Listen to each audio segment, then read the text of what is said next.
Hello everyone, welcome to my channel. Please subscribe and keep watching more details. The Curse of Oak Island.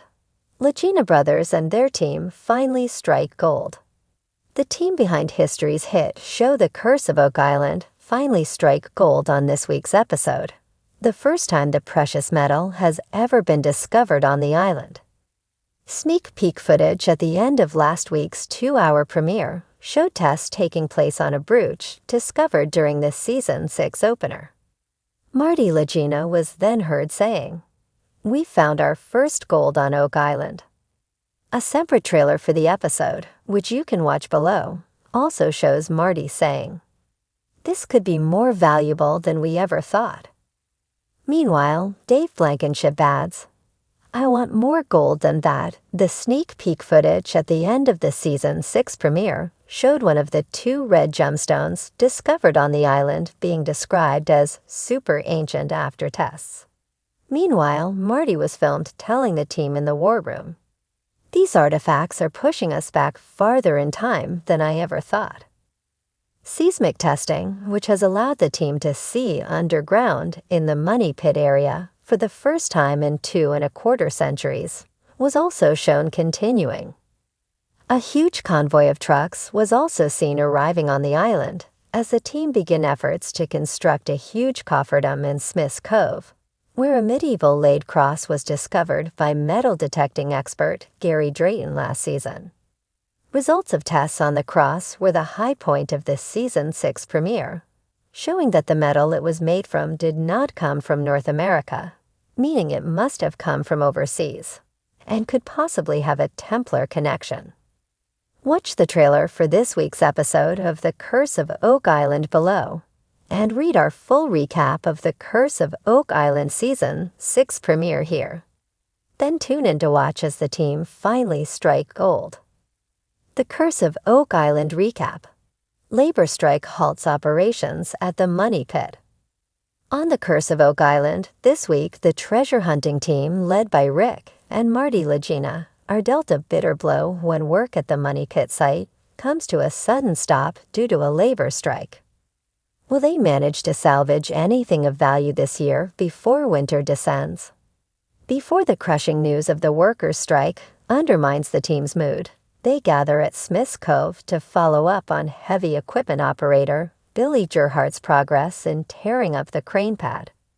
When a previous dye test was conducted at Borehole C1, the dye showed up in this area, leading the team to think it could be evidence of a convergence of 5 stone box drains that merge into a flood tunnel protecting the Money Pit area. Billy has found water in an area roughly 1 foot below the crane pad, along with some timbers. Rick picks up a piece of wood and says, "It's definitely something. I would say, keep digging." Could this be the remnant of an original structure that leads to the Money Pit treasure vault? Marty responds, "Let's keep digging. Hope springs eternal. It's always exciting."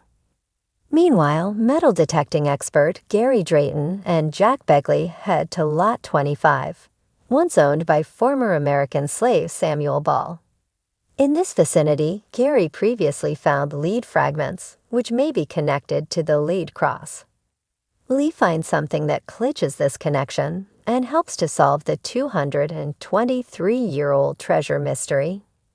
Gary tells Jack that now this particular area has been cleared, we've been finding some good stuff. When the detector begins to beep, Jack shovels the spot and Gary exclaims, "That is a lock." The fixture he found has an old nail in it and a visible keyhole. Did this metal object come from a chest belonging to Ball? Or perhaps to soldier and privateer James Anderson, an American who defected to the British side and later escaped to Canada? Anderson sold Lot 26 to Ball in 1788. Last year, the team visited a descendant of Anderson's who showed them one of his sea chests, along with a mysterious set of keys. Could this scrap be from yet another of Anderson's chests? Elsewhere, researcher Paul Troutman, Doug Crowell, and Terry Matheson oversee excavation of borehole GGON in the Money Pit area. prior to the devastating strike that shuts down the entire operation. They examine an old chunk of timber, one that looks different than the twigs and wood splinters seen thus far, and express hope that this means the treasure vault is close at hand. Rick determines that they have to let the facts tell the story, and so it's determined that the operation must continue. Soon after this, a load from a depth of 113 feet is brought up, and someone excitedly yells, "Wow, what's that?" "Is that wood?" "Yeah, that's what we're looking for." A substantial hunk of wood has been found, and Rick and Laird struggle to lift and move it. It measures 5 feet long, and Craig Tester thinks it could be a massive beam. But what was it doing at that depth? Tester says it could be part of the Halifax Tunnel, which was reported at a depth of 110 feet. The Halifax Tunnel was dug in an effort to reach the treasure vault from the side. But before anything of value could be recovered, a gush of water from a flood tunnel brought an end to the operation. If this is a piece from the Halifax Tunnel, Rick calls it sad because it means that they have found only a searcher tunnel. But he notes that tomorrow's another day.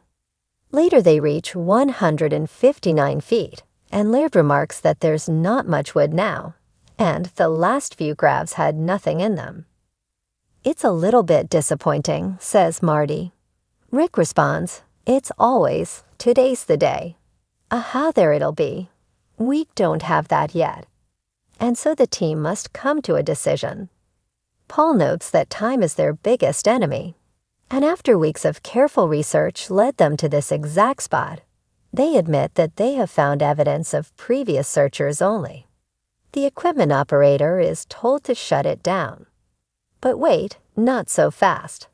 Things can change in the blink of an eye on Oak Island, and within 24 hours, Rich Motes, a colleague of the late Zena Halpern, convinces the team that he can help them find the original location of the money pit.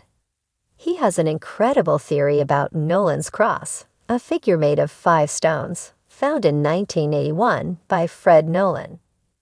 No one knows who made the symmetrical cross or why. But Rich believes that the cone-shaped boulders were brought here by engineers with ocean navigation capability and constructed as an indestructible map. He thinks that none other than the Knights Templar constructed it to point to buried treasure at the money pit. On his laptop, he shows the team that if the lines of the cross are extended outward, they intersect, leading to 4 potential money pit area sites where treasure might be buried. Rich says, "I strongly implore you to search the earth at Site 3.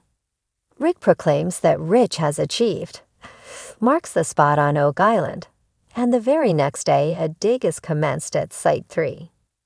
At a depth of 33 feet, a lot of timber is being brought up, but Craig says that is to be expected. At 104 feet, they find a 6-foot hand-hewn piece of wood with divots, notches, and imperfections. Laird comments that this means they are going back a ways in time, since wood was hand-hewn prior to the industrial age. But is it evidence of the treasure shaft? Next they find a piece of wood notched at both ends, which could have been a support piece. "That's encouraging. I haven't seen anything like that," says Paul. This discovery leads to a meticulous examination of the spoils at the wash table, where Jack Begley and Alex Lagina subsequently find pieces of pottery, but also purple wood. Last year, purple wood was found near borehole H8, and it was later discovered that the purple stain may have been created with an ancient dye commonly used in the production of important manuscripts during the Middle Ages. So could this latest find mean that the money pit has finally been found? Hoping to find an answer to this question, the team returned to the site the next day but find it ominously quiet. The hammer grab is silent, and Craig says the situation does not look good. Marty agrees. "Nobody's working. We're in trouble. The men are gone. There's something going on." When he tells the only worker in sight that they want answers, The incredulous team are told that the union crane operators are on strike due to wage issues, and it's hoped things can be resolved within 21 days. For me, it's a bit of a disappointment, says Marty. We are running out of time. But he declares, we gotta respect the workers' rights, and everyone agrees. The bitter realization that work at the Money Pit area may be over for the year is a hard pill to swallow. Has the island finally won its battle to keep whatever may be buried here a secret?